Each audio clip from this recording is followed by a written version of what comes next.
might just flex cause I'm off these lows. I cannot trust all the girls there more. Young fine. Hey guys, thank you so much for joining me. If this is your very first time, what's up, what's poppin'? Go ahead and hit the subscribe button. If you are returning because you loyal, because you smart, because you about to get your RN, then thank you.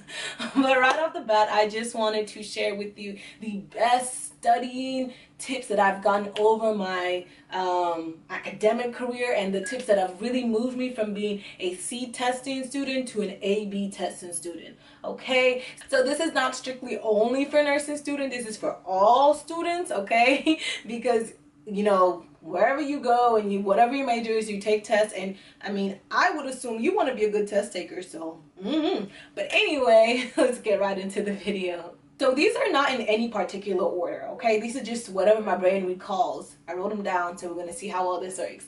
So right off the bat, you want to make sure that you are studying the hard content first. Use all that brain energy to learning new information, so that way as you move along and you study and you become tired, you know, you still have that energy to study the simpler content. Okay, and when you are studying, be sure to study your weaknesses first. Yes, do not spend a lot of time studying what you already know, because God forbid you run out of time to study and you don't know what you don't know, and it's a lot that you don't know. So make sure you strengthen your weaknesses first, and then you can go ahead and reinforce your strengths. When you are studying, make sure to study in chunks. So that means 20 to 30 minutes. I used to set a timer. Yes, I know, sounds weird. I got off of Pinterest, but when I tell you it works, it really works. So I would set my timer for 20 minutes, focus, study, and then take a break. And taking a break is very effective when you are studying, because you need to make sure that you are replenishing your energy. So as well as taking a break, which means getting up and walking around, take a snack break. Okay, yes, because you consume a lot of energy just trying to study. So make sure that you're re-upping on that brain juice. Okay. And I know on Pinterest they're like the cute little gummy bears that you put on each paragraph to help you study.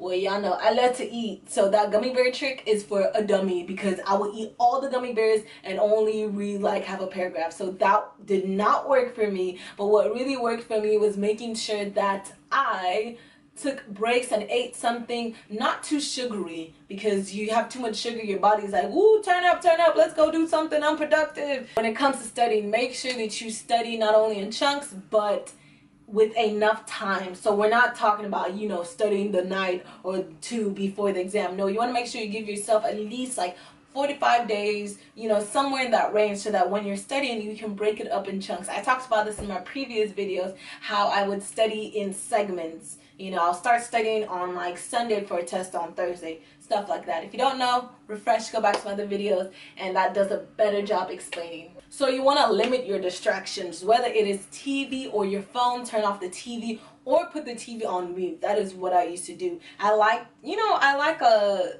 poppin' scene, you know, but that's too much stimuli. So mute the TV and I'll be able to study. Or if you like music, listen to classical music. It sounds bizarre, but if you listen to music like I do all the time, I just don't like the silence. So what I would do is have a Pandora playlist, because Pandora does a way better job than Spotify, because Spotify be trying to sneak in the latest hits and stuff, and I'm like, skirt, I want instrumentals, classical, thank you. So yes, I used Pandora, and I found that was able to help me, you know, stay focused, because I'm not, you know, I don't have the words, I can't sing along, you know, I'm able just to have soothing background music and study. Also with the distractions, if you have self-control, put your phone on the other side of the room, or put your phone in another room. But if you do not, put your phone on airplane mode, or you can get apps that shut off your phone just so you can study. Or you can get apps as well for your computer, your laptop, that shuts off the internet or whatever for a segment of time so you can focus and study. For me in class, I take notes on the computer. Yes, I love typing. I'm really quick. I can add color, I can print them out and then use that to study. But once it comes time to review and to really make sure, you know, once the teacher has posted the rubric and I've typed it up, I transcribe it to a piece of paper. I'm a visual learner, I'm a kinetic learner, so that's that time that I take to transfer and scribe and write it out really does me well. Of course, you already know me. I love it to be multicolored, so I do have everything color coded right there. And also with that, if you are a kinetic learner, a visual learner like myself, you might want to try mind maps, okay? Basically, instead of writing it this way, you write it this way, and you can add pictures, you can add different stuff. And I really like mind maps because it enables me to see the whole picture from the signs and symptoms all the way to the end of patient care. And that really helped me to not just retain content in segments, but really retain the whole bigger picture. I want to make sure that when you are getting ready to study, you have every single thing you need. I'm talking about every flashcard, every colored pen, every book, because the last thing you want to do is get up and leave multiple times, and then just like the Sims game, when you send your Sim to go get something and you know your Sim forgot over here thinking, yeah, you don't want to be like that. You want to make sure that in the time that you are studying, that it is focused, you know, that it's really intentional. And lastly, I would say treat yourself. Yes. Once you are done and you have studied well and you have retained information, what I really love to do is to go to the gym. I love working out, lifting me some weights.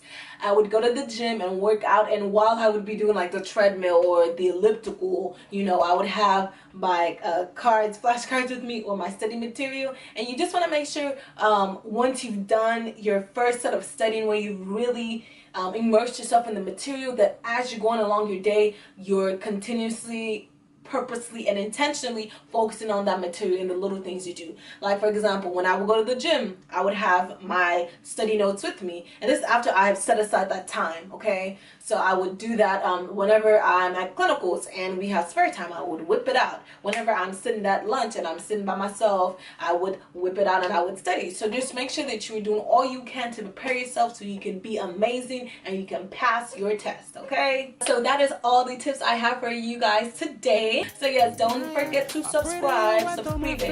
I think that's how you say it, okay?